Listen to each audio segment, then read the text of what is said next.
بسم الله الرحمن الرحيم القارعة ما القارعة وما أدراك ما القارعة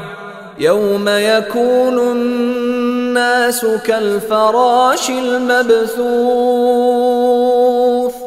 وتكون الجبال كالعهن المنفوش فأما من ثقلت موازينه